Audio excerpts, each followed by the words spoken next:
Saudações, caros amigos. Padre Jonas Habib, um falso profeta de uma falsa religião. Viva Cristo Rei! É o tema do nosso vídeo de hoje. Bom, como os senhores sabem, ontem, dia 13 de dezembro de 2022, o referido sacerdote faleceu. E não faltam pessoas já o declarando santo, pedindo a sua canonização. O que é um absurdo, pois Padre Jonas foi um herege. Assim como a Renovação Carismática Católica é um movimento herético, assim como a Canção Nova é uma seita. Porque tanto o Padre Jonas quanto a RCC, quanto a Canção Nova tem uma doutrina oposta, diferente à da Igreja Católica. Então esse vídeo daqui hoje é para alertar os senhores a respeito desse perigo, desse risco que a RCC representa para a fé, para a Igreja. Nós podemos dizer que a RCC ela é uma heresia por duas razões básicas. Primeiro, porque a RCC professa uma noção de fé diferente da Igreja Católica. Para a doutrina católica, a fé deriva da revelação. Para a RCC, a fé deriva de uma experiência interior que você tem com Deus, com o Espírito Santo.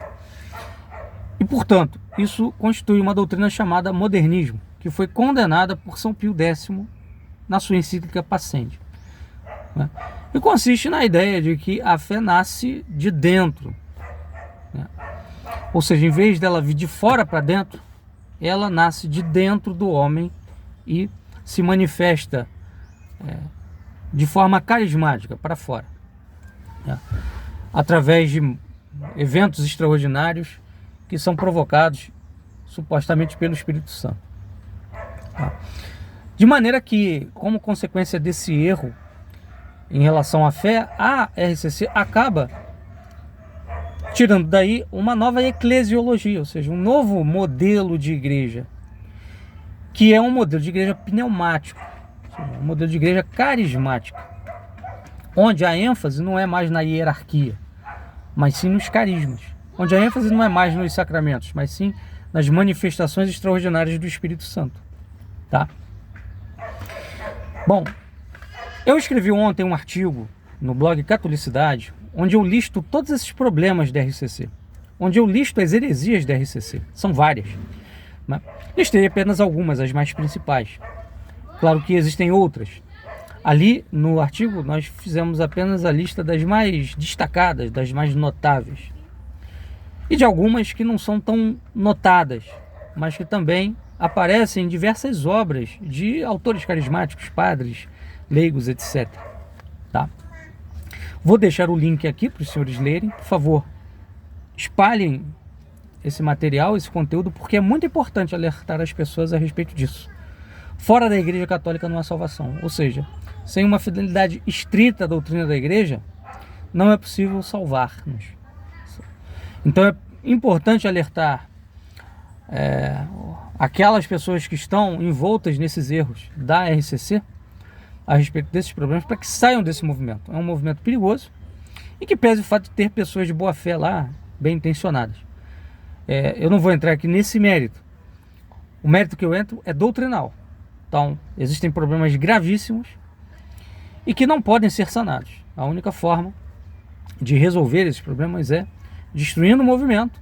E como é que a gente faz isso? Afastando as pessoas dessas organizações, dessas comunidades que infelizmente não têm compromisso com a doutrina católica, a tradição católica. Tá? Pessoal, eu quero começar a minha exposição aqui traçando alguns pontos interessantes da minha experiência pessoal com a RCC, porque acredito que isso vai fomentar uma reflexão bastante proveitosa para os senhores. Bom, então vamos começar do início. No ano 2000, eu me converto à fé católica. Eu tinha por volta de 20 anos de idade, eu estava iniciando os meus estudos acadêmicos, universitários, de História, na Universidade do Estado do Rio de Janeiro. Naquela ocasião, eu tive uma matéria eletiva, chamada Cristianismo Primitivo, e me colocou em contato com as fontes cristãs dos primeiros séculos. E dali eu percebi que a igreja primitiva era a Igreja Católica, que não havia uma dissonância entre igreja primitiva, cristianismo primitivo e catolicismo. Bom, como vocês sabem, existe uma tese muito ventilada por aí, sobretudo pelos protestantes, de que a Igreja Católica seria uma corrupção do cristianismo primitivo, né, que os cristãos das origens, né, acreditavam em coisas totalmente diferentes do que os católicos acreditam. Né? Então teria ocorrido todo um processo de corrupção, de corrosão do cristianismo, né, no catolicismo romano. Só que eu, ao estudar as fontes, vi que não era nada disso. Na época, eu era espírita kardecista. E no espiritismo kardecista, essa ideia também é ventilada, sob uma outra forma, mas, via de regra, é isso que se fala também. E, estudando mais a fundo a história, eu percebi que não era bem assim. Bom, eu fui então ler o Catecismo da Igreja, fui ler os Padres da Igreja e me encantei com tudo aquilo, me converti ao catolicismo, né? Percebi que, de fato, a Sagrada Escritura trazia como doutrina muito bem sólida, muito bem fundamentada pelas palavras do Nosso Senhor, a divindade de Nosso Senhor Jesus Cristo, né? Coisa que é negada pelo Espiritismo, que apresenta Jesus apenas como um espírito superior, um sábio, um mestre. Na realidade não, quando você analisa as palavras do próprio Cristo, você vê que ele se intitulava Deus, né? Feito homem. Então isso tudo foi me iluminando, decidi tornar católico. E quando eu comecei minha trajetória na igreja, comecei na Catedral de Santo Antônio, aqui na Diocese de Nova Iguaçu. Na época, o pároco era o Padre Agostinho Preto, que era um padre ligado à teologia da libertação. Então eu ia à missa, mas não tinha acesso à espiritualidade da igreja, à teologia da igreja, porque ele só falava de questões sociais e políticas. Então ali naquele contexto, um amigo me indicou eu participar de uma comunidade carismática aqui da Diocese, onde havia oração, terço, adoração santíssimo, pregações, etc. Então comecei a participar e, para dizer a verdade, na época eu gostei bastante, porque era uma coisa que a gente não encontrava na catedral, né? Bom, ao mesmo tempo eu me senti um pouco incomodado com aquilo tudo, porque me lembrava um estilo protestante, pentecostal e etc. Então eu ficava naquela, bom, eu vejo coisas boas, tem coisas positivas, tem a oração, tem a adoração, o terço, né?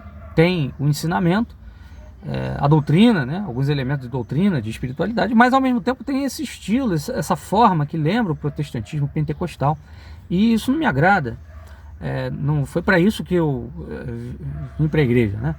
Eu vim para me tornar católico de verdade. Mas eu passei a considerar que aquilo era um problema secundário, que não afetava de verdade, né, o movimento carismático em si. E ele era bom, era bem intencionado e era católico, né? Era a impressão que eu tinha inicial. Bom, anos depois eu comecei a namorar uma moça ligada ao movimento carismático, e ela era da comunidade de aliança da Canção Nova. Então foi a primeira vez que eu tive contato com a Canção Nova. Eu não conhecia a Canção Nova, conhecia, né, a comunidade carismática que tinha aqui, o movimento carismático aqui da minha cidade, mas a Canção Nova não, né? E sempre que eu ia na casa dela, ela estava lá assistindo a Canção Nova na televisão, então ouvindo a rádio Canção Nova.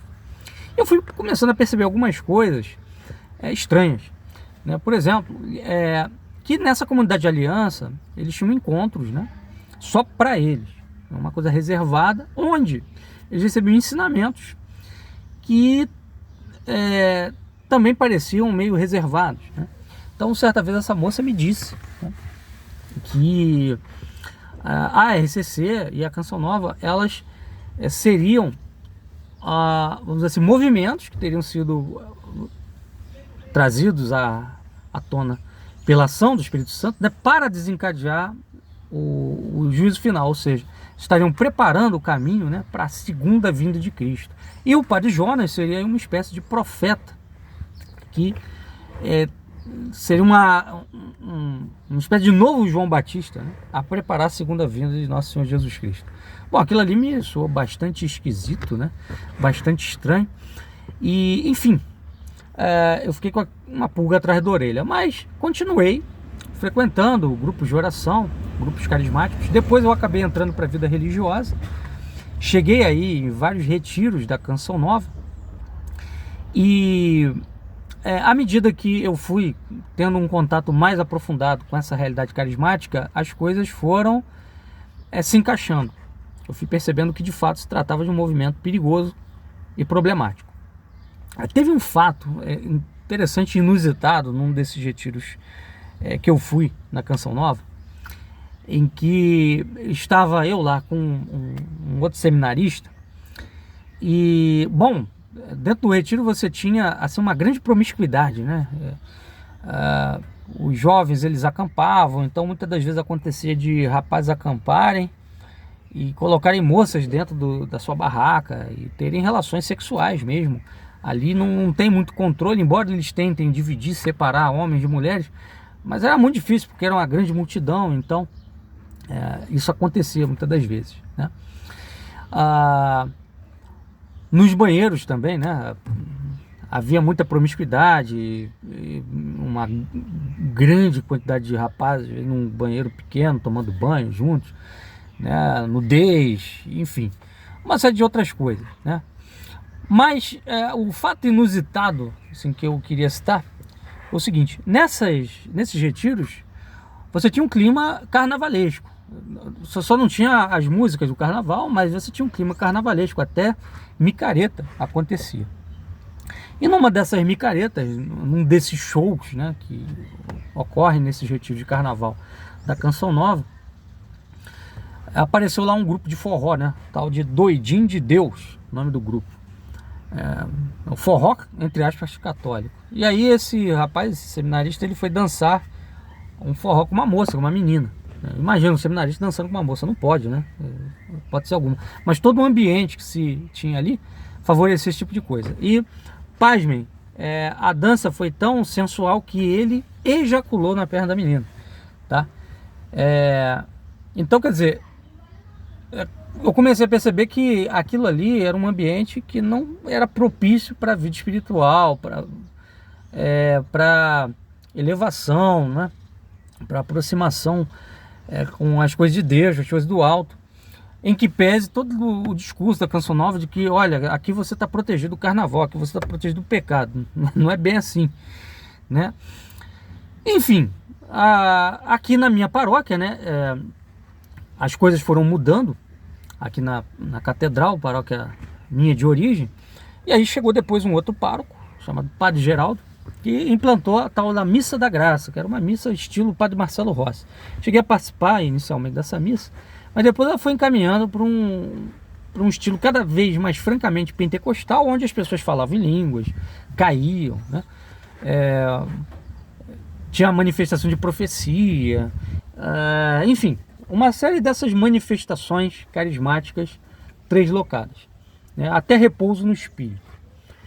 E aquilo foi fazendo com que eu caísse em si, né, em relação à RCC. Olha, realmente é um movimento problemático. E a gente foi começar a estudar, né, as fontes, os escritos do movimento de forma mais atenciosa. Bom, no meio tempo, né, nesse tempo aí, nesse período aí que eu participei da RCC, eu cheguei até também a fazer o tal seminário de vida no Espírito Santo, né? E me lembro bem, até os dias de hoje, que no primeiro dia desse seminário de vida no Espírito Santo, foi uma pregadora da RCC aqui do Rio de Janeiro, que era muito conhecida, em que ela disse o seguinte: olha, a renovação carismática não é um movimento da igreja, é a igreja em movimento. Ou seja, ela é, vamos dizer assim, o fundamento da igreja católica, tá? E isso na época me intrigou. Quer dizer, a renovação carismática é maior que a igreja católica, então, né? Ou ela é a igreja católica por excelência. Que negócio é esse? Isso me parece bastante exagerado. Mas era aquilo, a gente fazia questão de deixar passar essas coisas em vista dos pontos positivos que a gente via, né? Só que com o passar do tempo foi ficando claro que os pontos negativos eram maiores do que os positivos, tá? E essas coisas a gente, infelizmente, só toma consciência com o tempo, né? O tempo ele é decisivo para a gente entender muita coisa. Bom, então, no meio disso tudo aí, no momento que a gente começou a estudar mais a fundo essas coisas, nos chegou um livro, eu tenho até hoje, que é esse aqui, Experiência de Deus na RCC, né? De um dos padres mais importantes da RCC, chamado Padre Alírio Pedrini, do Sagrado Coração de Jesus, que é uma congregação que tem muitos padres ligados à RCC, né? Aquele padre Léo era do Sagrado Coração de Jesus, o padre Fábio de Mello também, né? Faz encontros na RCC, na Canção Nova, etc. Enfim, e aí eu fui ler esse livro. A quantidade de absurdos que tem nesse livro, de heresias que tem nesse livro, olha, é até difícil listar. É muito, praticamente toda a página você tem uma, tá? Eu peguei aqui algumas mais escandalosas. Por exemplo, aqui no capítulo 9, né? Ele fala de remover obstáculos à experiência de Deus. A experiência de Deus é essa experiência carismática, né, dessas manifestações extraordinárias. Então ele fala de várias barreiras que existem a essas manifestações carismáticas. Então ele começa dizendo o seguinte, na página 130 ele diz assim, né, a primeira barreira, a barreira de formação, que é o racionalismo.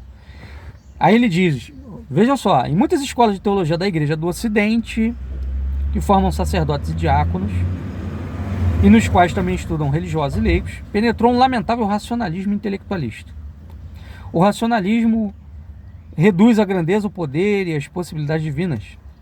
Os racionalistas querem explicar as coisas de Deus com a razão humana, aquelas maravilhas operadas por Deus no Antigo Testamento, etc, etc, etc.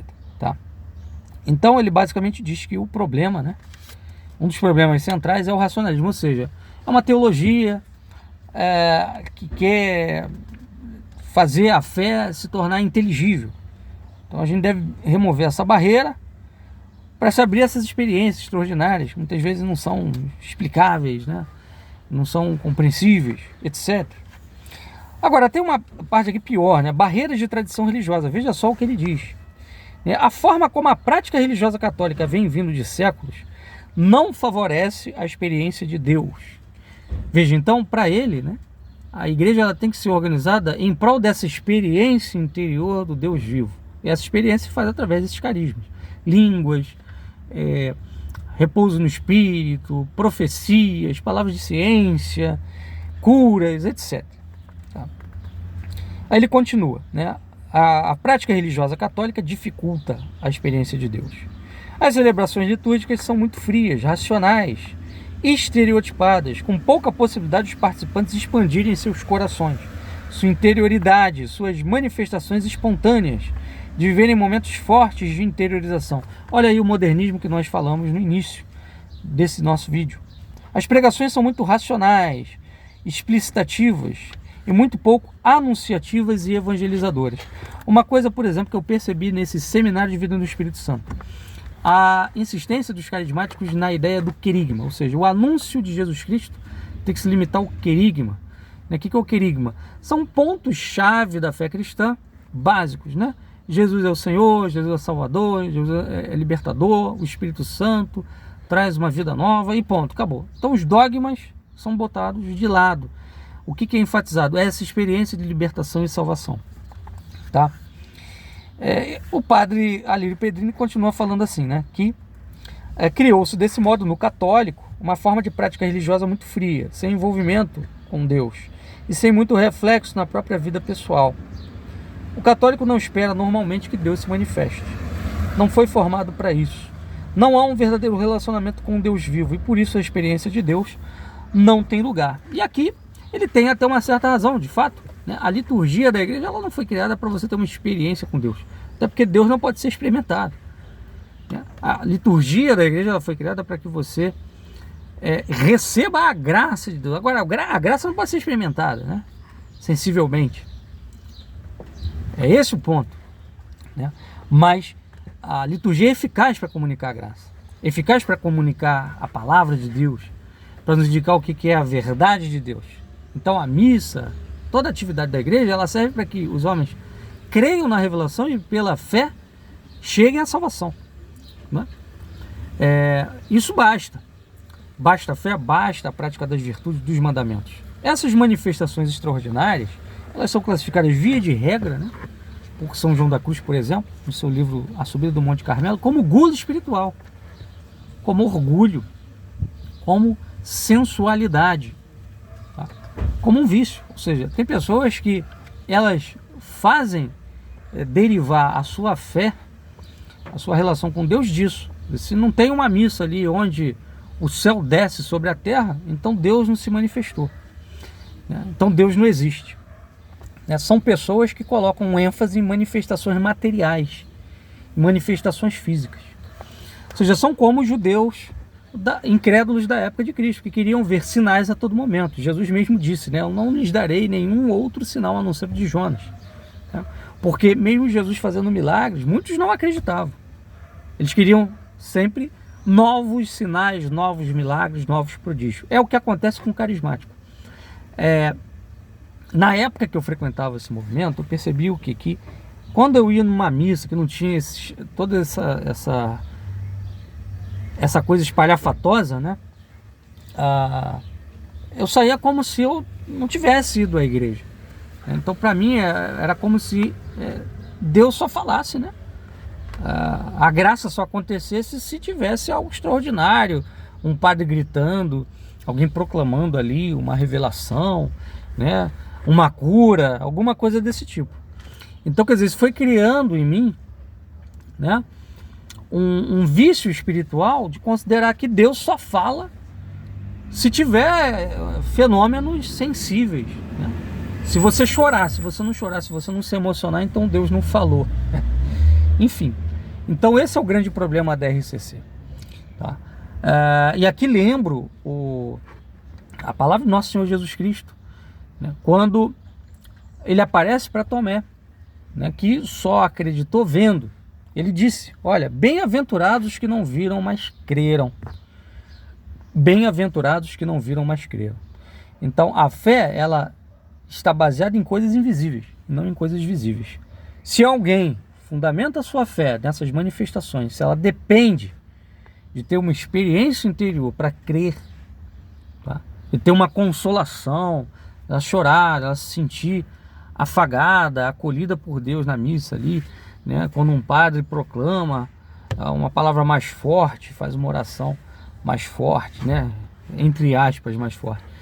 Se é assim que acontece para você, então lamento, você ainda não tem fé. Então você precisa passar pela noite escura. A gente só sabe que tem fé quando a gente passa pela noite escura, quando essas consolações interiores, elas são retiradas, né? E a RCC, a Canção Nova, o movimento carismático, é um movimento que, no fim das contas, infantiliza todo mundo, né? Porque ela acostuma as pessoas a dependerem disso, né? E no dia que elas não tiverem mais essa experiência, crerão, acreditarão? Essa é a questão, né? E isso ficou muito claro para mim quando eu comecei a frequentar a missa tradicional. Uma das primeiras vezes que eu fui numa missa tradicional, silenciosa, assim, foi durante a semana, não tinha nem o coro, né, nem música, a coisa silenciosa, né, o padre em silêncio lá celebrando a liturgia eucarística. Eu percebi que ali estava o Calvário, né? O Calvário, né, em toda a sua dureza, né, em toda a sua,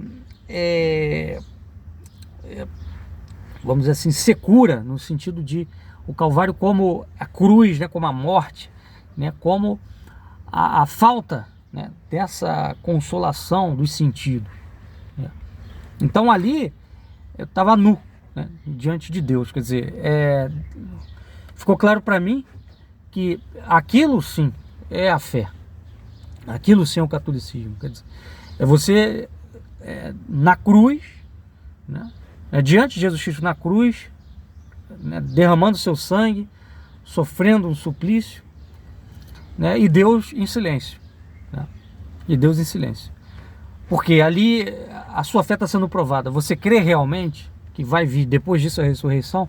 Porque os sinais mostram o contrário, é a derrota de Cristo, né? Mas pela fé a gente sabe que ele, sendo Deus, vai levantar do sepulcro, tá? E isso a RCC não proporciona, ela infantiliza, né? Ela embala as pessoas numa falsa consolação, até para dizer a verdade, nem é verdadeira essa consolação, é uma consolação superficial, né? E aí a gente olha para a RCC, cadê o SUS de santidade, na RCC? Não tem.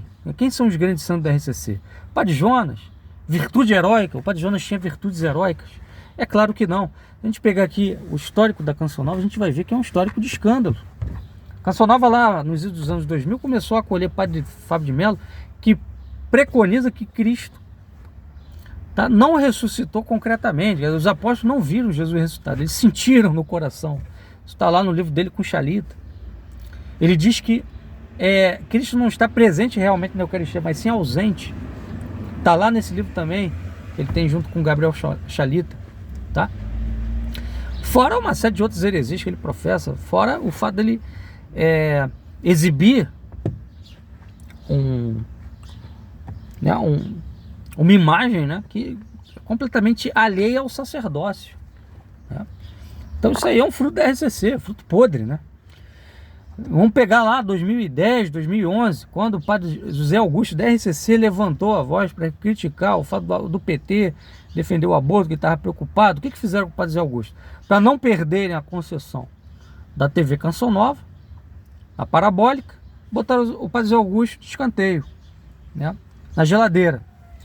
E até hoje, né, ele quando celebra, ele celebra sempre missas assim, pela manhã, não dão mais o destaque que ele até merece ter, porque é um dos poucos padres que falam coisas incômodas, até de gente da RCC, né, que pede ser um padre da RCC, né?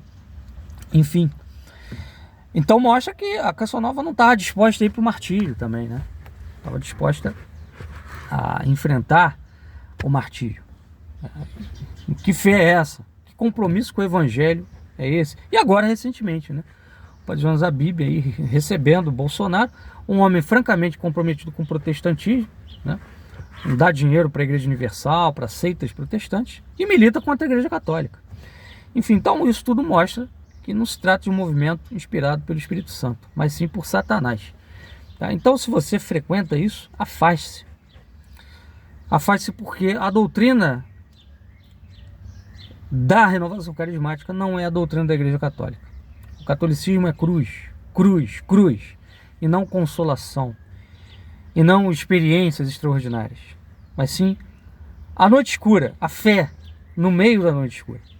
Então, fiquem com Deus, até a próxima, um abraço.